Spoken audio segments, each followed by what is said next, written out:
시청자 여러분 안녕하십니까? VOA 뉴스투데이 시작합니다. 존 하이튼 미국 합참의장은 영내 동맹국들이 중국으로부터 다양하고 많은 도전에 직면하고 있다며 동맹 간 상호 운용성 구축을 강조했습니다. 또 북한의 대륙간 탄도미사일 ICBM 등 미사일 위협에 대해서는 미국 본토 방어를 위한 효과적인 체계를 갖추고 있다고 밝혔습니다. 첫 소식 김시영 기자의 보도입니다. 존 하이튼 미국 합동참모본부 차장은 12일 미국 내 민간단체 허드슨 연구소가 주최한 미국 국방전략 관련 토론회에 참석해 영내 동맹국들이 중국의 도전에 직면하고 있는 현실을 지적했습니다. You see them stepping up to more aggressively deal with the challenges of China. And that creates challenges internal to their countries and they're much closer to China than we are. 하이튼 차장은 그러면서 영내 동맹국 중 누구도 인도태평양 지역 내 전쟁을 원하지 않겠지만 향후 중국과 수많은 다른 문제들로 충돌할 수 있다는 점을 이해하고 있어야 한다고 강조했습니다. 중국은 실제 최근까지 남중국해 스프레틀리 군도 일대에 자체적으로 구단선을 긋고 군 활주로를 건설하는 등 국제수역에 대한 영유권 주장을 계속해왔습니다. 하이튼 차장은 이어 북한의 대륙간 탄도미사일 ICBM 등의 위협에서 미국 본토 방어를 위한 준비태세를 묻는 질문에는 미국 본토 미사일 방어는 강력하다면서 알래스카와 캘리포니아 반덴버그에 가진 요격기는 매우 효과적이라고 평가했습니다. 그러면서 북한의 커지는 위협과 이란의 잠재적 위협뿐만 아니라 다른 곳에서 오는 위협도 처리해야 한다면서 지속적인 요격체계 현대화 필요성을 강조했습니다. 전문가들은 중국의 팽창에 대한 압박을 강조하면서 이를 위한 강력한 군사력 배치가 필요하다고 지적했습니다. Start interfering with the basic way the international economic system and the international use of the ocean functions, and that is what China's been doing with the South China Sea claims that it's made the Nine Dash Line, something that approaches sovereign control of the entire waterway if one takes China's position.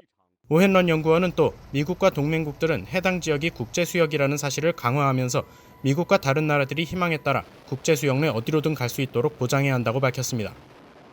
월러스 그렉슨 전 국방부 동아태 담당 차관보는 더 많은 영내 국가들이 이 같은 움직임에 동참해야 한다고 밝혔습니다. Similar to the exercise that just went on with our Japanese Air Self-Defense Force, I would hope that more and more nations continue to join in efforts to demonstrate that we do not consider the South China Sea to be any type of Chinese territory. 또 에번스 리비어 전 국무부 동아태 담당 수석 부차관보는 미국은 중국이 영내 포악한 행위자가 되는 것을 허락할 수 없다면서 필리핀 등 영내 국가들이 중국의 팽창주의에 순응할지를 결정해야 할 것이라고 밝혔습니다. VOA 뉴스 김시영입니다. 민주당의 대선 후보인 조 바이든 전 부통령이 부통령 후보로 카멀라 해리스 상원 의원을 지명하면서 해리스 의원에 대한 이목이 집중되고 있습니다. 해리스 의원은 미국 비핵화 협상과 관련해 트럼프 행정부의 대북 정책을 비판하면서 이른바 스냅백, 즉 다시 복원 가능한 제재 완화 검토 입장을 밝힌 바 있습니다. 이조은 기자가 취재했습니다. 지난해 말 민주당 대선 후보 경선 주자로 토론회에 참석했던 카멀라 해리스 상원 의원은 북한 문제에 대한 도널드 트럼프 대통령의 대북 접근법을 강하게 비판했었습니다. Donald Trump got punked. He has conducted foreign policy since day one, born out of a very fragile ego. 해리스 의원은 또 지난해 중순 미국 외교협회가 민주당 대선 경선 후보들을 대상으로 실시한 설문조사에선 자신은 김정은과 러브레터, 즉 친서를 교환하는 일은 없을 것이라면서 트럼프 대통령은 김정은에게 홍보용 승리를 안겨줬다고 주장했습니다. 해리스 의원은 그러면서 북한의 단순히 완전한 비핵화를 요구하는 건 실패로 이어진다며 장기적 목표를 향해 가면서 북한의 단기적 위협을 막기 위해 동맹국과의 긴밀한 협력을 강조했습니다. 특히 북한과의 협상에서 미국은 항상 상당한 의심을 갖고 접근해야 한다면서도 부분적 제재 완화에 열려 있다는 입장을 밝혔습니다. 북한이 핵 프로그램을 되돌리는 진지하고 검증 가능한 조치를 취한다고 합의한다면 약속 위반 시 바로 제재를 복원하는 이른바 스냅백을 전제로 북한 주민들의 삶을 개선하기 위한 선별적 제재 완화를 고려할 것이라는 구상입니다. 민주당 대선 경선에서 초반 선두주자로 인기몰이를 했지만 지난해 12월 경선을 포기한 해리스 의원의 외교안보 이력은 사실상 그리 화려하진 않습니다. 캘리포니아주 검사 출신으로 2016년 상원에 입성한 초선 의원으로 법사위와 정보위, 예산위와 국토안보위 등 4개 위원회에서 활동하면서 주로 범죄와 인종문제 개혁을 위한 입법 활동에 관여해왔습니다. 안보 문제로는 주로 러시아의 미국 선거 개입을 비판하며 선거 안보 개선을 위한 법안 제정에 참여해왔습니다. 전문가들은 미국의 역대 부통령이 늘 적극적인 역할을 행사한 건 아니라면서도 최근 부통령의 역할이 변했다고 분석했습니다. The vice presidency, I think, really changed beginning with the Carter Mondale administration, where the vice president became an across-the-board advisor and troubleshooter for the president. And that basic pattern has been followed by all of the presidents since then with some variation. 해리스 의원은 경제학자인 자메이카 출신 아버지와 과학자인 인도계 어머니 사이에서 태어나 캘리포니아주 오클랜드에서 자랐으며 2004년 캘리포니아주의 첫 흑인 여성 검사로 선출된 데 이어 2011년엔 캘리포니아주 법무장관에 임명됐었습니다.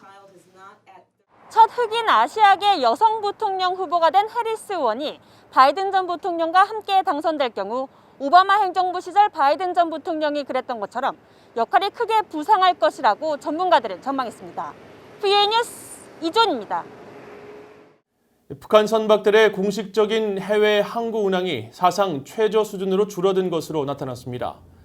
VOA가 선박의 안전검사를 실시하는 아태지역 항만국 통제위원회 도쿄 MOU의 자료를 확인한 결과 지난 1월 1일부터 이달 12일까지 안전검사를 받은 북한 선박은 13척이었습니다. 이는 대북 제재 여파로 이미 사상 최저 수준을 기록했던 지난해 같은 기간의 32척과 2018년 52척보다 크게 감소한 것으로 대북 제재와 올해 신종 코로나 바이러스로 인한 영향이 겹치면서 발생한 현상으로 추정됩니다. 북한은 수출 제약을 받지 않았던 2016년까지만 해도 같은 기간 선박 160척이 검사를 받았으며 2014년에는 182척으로 지금보다 14배나 많은 선박들이 해외 항구로 향했습니다. 이런 가운데 제재 위반 행위를 하는 북한의 비공식 선박들의 움직임은 여전히 활발한 것으로 추정됐습니다. 실제로 신종 코로나 바이러스 사태로 지난 1월 말 국경을 봉쇄한 뒤 북한의 주요 석탄 항구가 텅 빈 모습을 보여왔지만 4월 중순부터는 석탄 수출 재개 정황이 시작됐으며 이들 선박들은 공해상 환적 등으로 해외 항구의 안전검사에 포함되지 않았습니다. 북한과 연계된 것으로 지목된 해킹 조직 라자루스가 이스라엘 방산업체를 대상으로 정보 탈취를 위한 사이버 공격을 시도했으며 이스라엘 정부가 이를 차단한 것으로 알려졌습니다. 이스라엘 국방부는 12일 외국의 지원을 받는 국제 해킹 조직 라자루스가 현지 주요 방산업체 자료에 접근하기 위해 직원들을 대상으로 해킹 공격을 시도했지만 실시간으로 포착됐으며 민감한 정보 유출이나 네트워크 손상 등은 없었다고 밝혔습니다. 라자루스 조직원들은 사회 연결망 서비스인 링크드인에 국제적 기업의 고위 임원 등으로 위장한 가짜 이력을 만든 뒤 업체 직원들에게 취업을 미끼로 접근해 이들의 컴퓨터와 네트워크 접속을 통해 정보를 탈취하려 했던 것으로 전해졌습니다. 미국 재무부는 라자루스를 제재 대상으로 지목하면서 북한 정찰총국의 통제를 받고 있다고 명시한 바 있습니다. 미국의 전직 고위 관료들이 북한 인권단체 탄압 중지를 촉구하는 서한을 한국 문재인 대통령에게 12일 발송했습니다. 레이건 행정부 시절 백악관 국가안보보좌관을 지낸 리처드 앨런 전 보좌관과 오바마 정부 시절 로버트 킹 전 북한 인권특사 등 전직 미국 행정부 출신 관료 13명은 이번 서한에서 한국의 문재인 정부가 주요 북한 인권단체들을 겨냥해 북한 인권 활동을 훼손하는 데 대해 심각한 우려를 나타낸다고 밝혔습니다.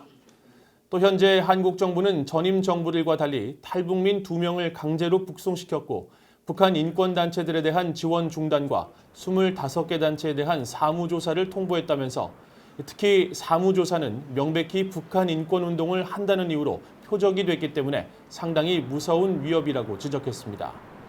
전직 관료들은 이어 한국의 문재인 정부는 강제 북송과 북한 인권단체들을 위협하고 괴롭히는 일을 즉각 중단하라고 촉구했습니다. 서한에 참여한 로버타 코엔 전 국무부 인권 담당 부처관보는 12일 VOA에 한국 정부의 행동은 대가가 따른다는 것을 알아야 한다면서 미국 의회의 공화당과 민주당, 양당 출신 전직 관료들은 한국 정부의 행동이 실수라고 생각한다고 말했습니다. 이상으로 VOA 뉴스투데이를 마칩니다. 시청해주신 여러분 고맙습니다.